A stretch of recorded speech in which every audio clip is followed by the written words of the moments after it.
लकल हम्द या अल्लाह अस्सलातु वस्सलामु अलैका या रसूल अल्लाह अम्मा बाद। सिलसिला है हमारे नाज़रीन और नाज़रात के किए हुए सवालों के जवाब देने का। ख्याल रहे कि हमारे नाज़रीन हमारे चैनल के वीडियोस के कमेंट्स में अपने सवालात को लिखते हैं। हम उनके सवालों के जवाबात कुरान व हदीस और दीगर किताबों के हवालों से पेश करने की शहादतें हासिल करते हैं। हमारे नाज़रीन में से किन्होंने सवाल किए हैं, बड़ा दिलचस्प सवाल है, इसको तवज्जो से सुने और देखें कि तहज्जुद गुजार कहाँ कहाँ पर है। एक ये लिखते हैं कि मेरा घर छोटा है और एक छोटा सा किचन है, रूम इतना छोटा है कि उसमें सिर्फ एक ही जानामाज की जगह खाली है। तो ऐसे में तहज्जुद में साथ होने वाले फरिश्ते और जिन्नात कहाँ नमाज पढ़ते होंगे, ये इनका सवाल है। गौर कीजिए कि तहज्जुद गुजार होने के लिए बहुत बड़ा घर होना जरूरी नहीं है, तहज्जुद गुजार होने के लिए बहुत बड़े बड़े कमरे होना जरूरी नहीं है, दिल होने की जरूरत है, तौफीक इलाही होने की जरूरत है। घर इतना छोटा है कि एक मुसल्ला बिछा पाते हैं, किचन इतना छोटा है कि एक मुसल्ला बिछा पाते हैं, छोटा सा किचन है, छोटा सा रूम है, जगह इतनी खाली है कि सिर्फ एक मुसल्ला बिछ सकता हो, फिर तहज्जुद गुजार है। गौर कीजिए, अल्लाह आपके घर में बरकतें अता फरमाए, आपको दुनिया में ना सही आखिरत में बड़ा घर अता फरमाए। दुनिया के छोटे घर से अपना दिल छोटा नहीं कीजिएगा। बिलाशुबा मोमिन के लिए दुनिया कैद खाना है, एक मोमिन के लिए अल्लाह ने आखिरत को तैयार कर रखा है। लेकिन फिर भी दुआ करता हूं मौला से, मौला आपकी तंगी को दूर फरमाए, आपके लिए दुनिया में भी और आखिरत की भी खुशहालियां अता फरमाए।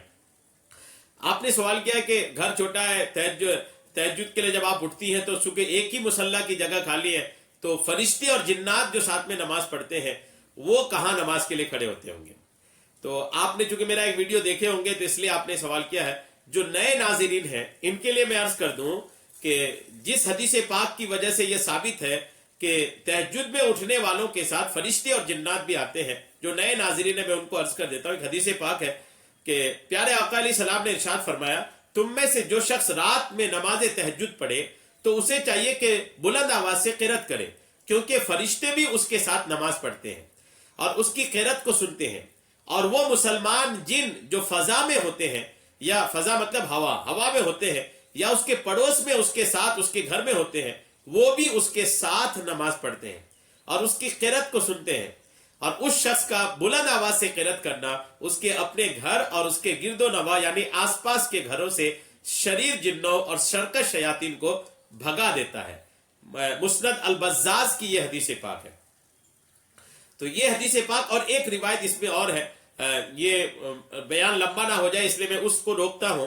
एक बुजुर्ग की रिवायत है जिससे यह साबित है कि जब तहज्जुद की नमाज के लिए आप उठते हैं तो आपके साथ जिन्नात भी और फरिश्ते भी उठते हैं।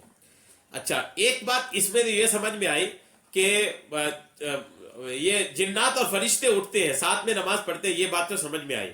नए नाज़रीन जो है उनके लिए तो क्लियर हो गया कि जो तहज्जुद की नमाज के लिए आप उठते हैं ना, तो आप उस वक्त अकेले नहीं होते, आपके साथ अल्हम्दुलिल्लाह फरिश्ते और जिन्नात भी होते हैं। इसको सुनकर के कुछ लोगों ने डरने की कमेंट्स भी किया कि फिर हमें डर लगता है। तो डरने की कोई हाजत नहीं है, ये मुसलमान जिन होते हैं, फरिश्ते तो फिर फरिश्ते हैं, ये आपको सताने के लिए तकलीफ देने के लिए नहीं बल्कि आपकी तिलावत से बरकत हासिल करने के लिए आते हैं और आपकी हिफाजत के लिए आते हैं। आपको नुकसान पहुंचाना तो दूर की बात, ये आपकी हिफाजत के लिए तशरीफ लाते हैं। तो नुकसान वाला कोई पहलू नहीं है, नुकसान के कोई ऑप्शन ही नहीं है। अब ये सवाल है कि ये जगह इनका कम है, इनके रूम में जो है ना ये जगह कम है, और जब जगह कम है तो फिर जगह कम होने की वजह से ये सोच रही है कि फिर उनके लिए क्या होगा, अरे इनके लिए मामला कैसा होगा, फिर वो कहां खड़े होंगे। एक ही मुसल्ला बिछाने की जगह है, बाकी और जगह नहीं है, तो वो कहां मेरे साथ पढ़ रहे होंगे, ये इनका अंदेशा है। माशाअल्लाह आप फरिश्तों का ख्याल रख रहे हैं, आपको ख्याल है उन जिन्नात का जो आपके साथ तहज्जुद के लिए उठे हैं। अल्लाह आपको इसकी भी बरकतें अता फरमाए। याद रखिएगा कि जिन्नात ये भी लतीफ मखलूक है, जिसमें लतीफ मखलूक है, मतलब इनको कोई जगह की हाजत नहीं होती कि ये जगह होना चाहिए तभी ये खड़े हो पाएंगे। फरिश्ते भी नूरी मखलूक है, इनको भी रुकने ठहरने के लिए कोई जगह की हाजत नहीं। जैसे एक इंसान है, एक इंसान को एक जगह चाहिए, ये कहीं पर भी नहीं खड़े हो सकते, इनके लिए कोई जगह होना, ये हवा में नहीं खड़े हो सकते, इनको आने जाने के लिए दरवाजे चाहिए, रास्ते चाहिए। फरिश्ते और जिन्नात ये ऐसी मखलूक है कि इनका जो बदन है, इनका जो मुजस्समा है, وہ ایسا ہے کہ ان کو کہیں کھڑے ہونے کے لیے جگہ کی حاجت نہیں ہے.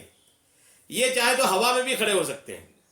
آپ نے سنا بھی جو آپ کو حدیث میں نے سنایا، اس حدیث میں یہ تو کلیئر ہے کہ وہ مسلمان جن جو فضا میں ہوتے ہیں، یعنی مسلمان جنات جو ہوتے ہیں نا، وہ تہجد کے وقت وہ فضا میں ہوتے ہیں. فضا مطلب ہوا میں.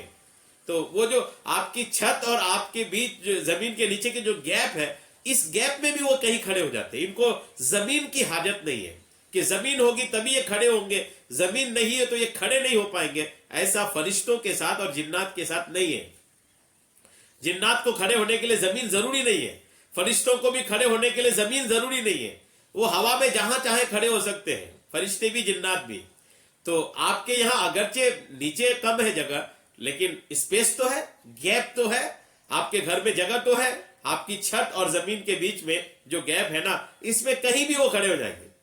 آپ گھبرائے نا. آپ نے ان کا خیال رکھا، میں دعا کرتا ہوں کہ وہ آپ کا بھی خیال رکھیں. کہ آپ کو ایک تڑپ ہے، کہ ایک ذہن ہے کہ میں تہجد کے لیے اٹھ رہا ہوں، میرے ساتھ جو اٹھ رہے ہیں فرشتے جنات وہ کہاں پڑھ رہے ہوں گے. یہ جو آپ کے دل کی تڑپ ہے، آپ کے دل کے جو ایک سوچ ہے نا، اللہ انشاءاللہ اس کا بھی آپ کو بہتر بدلہ دے گا. تو ان کے لیے آپ پریشان نہ ہو، وہ ہوا میں بھی کھڑے ہو سکتے ہیں، اور ہوا میں بھی کھڑے ہو کر الحمدللہ وہ آپ کے ساتھ نماز میں تہجد میں شریک رہ سکتے ہیں الحمدللہ. تو بات آپ کو امید ہے کہ سمجھ میں آ گئی ہوگی. اللہ تبارک تعالیٰ آپ کو خوب برکتیں عطا فرمائے، آپ کے گھر میں خوب برکتیں عطا فرمائے، رزق میں خوب برکتیں عطا فرمائے. دعا کرتا ہوں اللہ آپ کا گھر بڑا کر دے. آپ کا جس طرح دل بڑا ہے ویسے اللہ آپ کے گھر کو بھی بڑا کر دے. آمین بجاہ النبی الامین صلی اللہ تعالی علیہ وسلم.